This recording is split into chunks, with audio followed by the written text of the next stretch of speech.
मोअज़्ज़िज़ हाज़रीन इकराम, बुज़ुर्गान कौम और मिल्लत, मेरे गयूर नौजवान साथियों, मेरे तमाम मजलिस रुफ़क़ा, आप तमाम का बेहद शुक्रिया कि आप अपना कीमती वक्त निकाल कर आज मजलिस इत्तेहादुल मुस्लिमीन के इस इलेक्शन रैली में आप आए। और आप जानते हैं कि गोपालगंज विधानसभा से मजलिस इत्तेहादुल मुस्लिमीन के उम्मीदवार हमारे भाई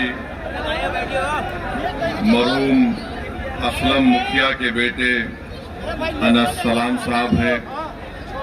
मैं सबसे पहले अल्लाह से दुआ करता हूं कि अल्लाह सुब्हानहू तआला हमारे मरहूम दोस्त जनाब असलम मुखिया की अल्लाह मग़फ़िरत करे, उनकी कब्र को नूर से भर दे।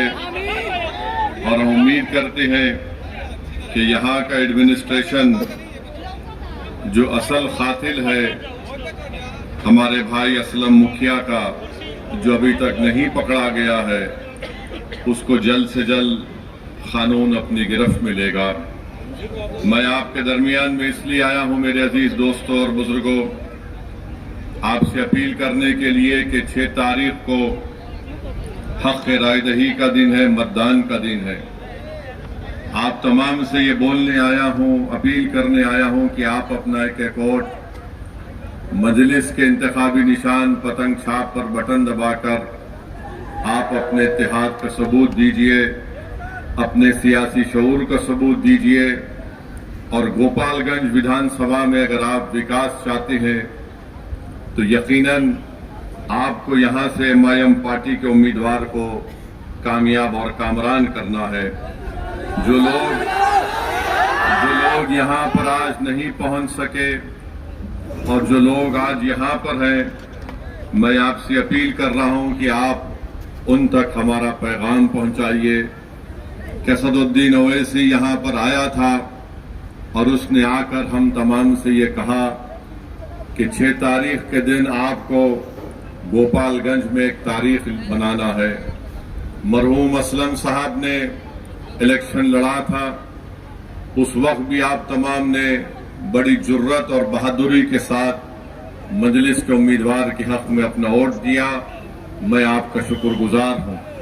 मगर अब की बार हमको यहां से अपना विधायक को कामयाब और कामरान करना है, ताकि वो बिहार की विधानसभा में जाकर यहां पर जो तालीम का मसला है, जो यूनिवर्सिटी एक जिले में नहीं है, उसको बना सके।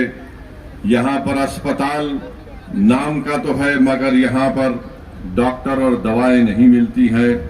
यहां का नौजवान बेरोजगार है, उसका मुकद्दर बेरोजगारी बना दिया गया है। और आप जानते हैं कि बड़ी तादाद में नौजवान यहां से निकलकर भारत के कोने कोने में चले जाती हैं। गांव में रोड नहीं है और फिर आप देखते हैं कि बहुत ज्यादा यहां पर किसानों को परेशानी है, सिंचाई का इंतजाम नहीं है, बिजली का कोई मौसर इंतजाम नहीं है। तो ये तमाम ऐसे मसले हैं जहां पर आपको एक हरकियाती विधायक को कामयाब करना है। जो एमआईएम पार्टी ने अनस सलाम को यहां पर आपके सामने पेश किया है। मेरे अजीज दोस्तों और बुजुर्गों, आप देखते हैं कि आज हम ये भी देखते हैं कि बिहार में जिसकी आबादी 3% की नहीं है, वो ये कह रहे हैं कि अब की बार उनका उप मुख्यमंत्री राजद से होगा।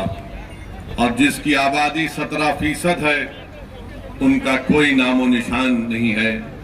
अगर कोई बिहार में ये कहता है कि अब के बार मल्ला का बेटा डिप्टी चीफ मिनिस्टर होगा, तो मैं पूरे आप तमाम से एक सवाल और एक फिक्र देकर जाना चाहता हूं कि क्या आदम का बेटा मुख्यमंत्री नहीं हो सकता? क्या अब्दुल का बेटा मुख्यमंत्री नहीं हो सकता? क्या मोहम्मद का बेटा मुख्यमंत्री नहीं हो सकता? क्या अनस सलाम आपका विधायक नहीं हो सकता?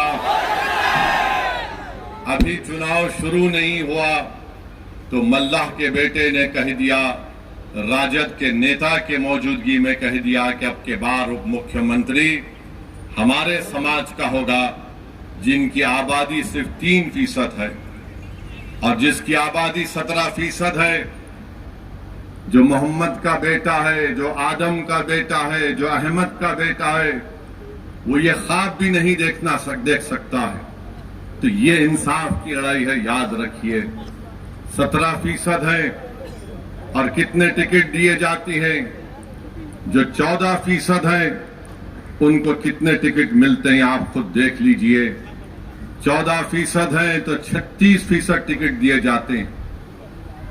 अब आप बताइए, जब असदुद्दीन ओवैसी ये बात करता है तो ये लोग हमको झूठा इल्जाम लगाते हैं कि वोट कटवा है, ये वोट काटने के लिए आया है।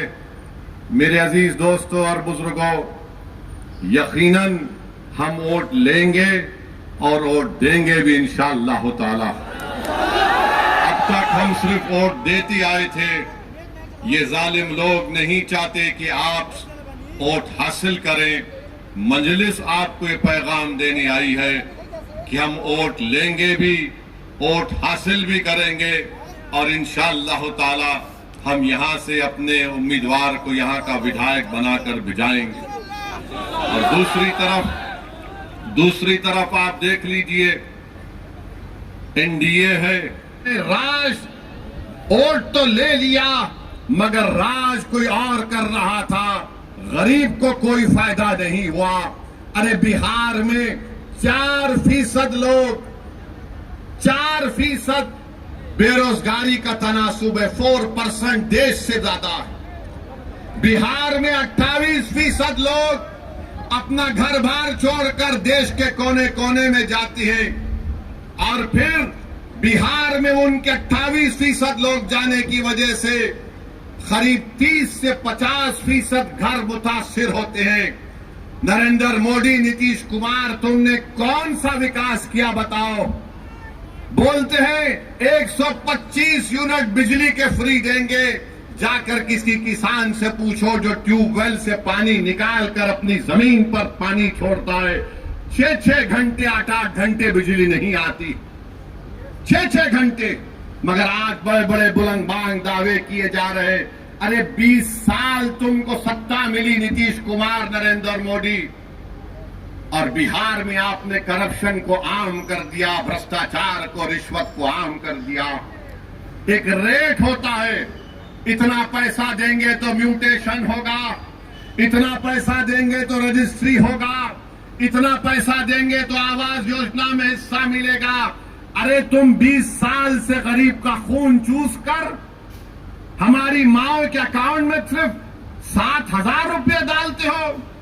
अरे तुमको तो डालना था, इतनी रिश्वत तुम्हारे दौर में आम हो गई कि तुम कम से कम एक के अकाउंट में 50,000 डालते तो शायद हम कैसे मान सकते थे कि तुमने रिश्वत का एक 5% हिस्सा गरीबों को दिया। इतना रिश्वत तुमने लिया है। तो बहरहाल मेरे अजीज दोस्तों और बुजुर्गों, आप तमाम से अपील है कि 6 तारीख के दिन मुत्तहिदा तौर पर अपने वोट का इस्तेमाल करिए। लोग आएंगे, हमको गाली देंगे, हमको इसकी कोई फिक्र नहीं है। लोग इल्जाम लगाते, हमको कोई फिक्र नहीं है। मगर हमारा एक ही ख्वाब है कि हम इस दुनिया से जाने से पहले देखना चाहती हैं कि भारत की जमहूरियत और मजबूत हो, और मजबूत ऐसे होगी जब यहां पर अल्पसंख्यक समाज को उनकी अपनी सियासी लीडरशिप होगी। आपको अपने वोट से अपनी सियासी लीडरशिप को बनाना है। यहां से एमआईएम पार्टी के उम्मीदवार को कामयाब करिए। आप आए यहां पर, बहुत बहुत शुक्रिया। जो नहीं आ सके, हमारा पैगाम उन तक जरूर पहुंचाइए। अस्सलाम वालेकुम व रहमतुल्लाह।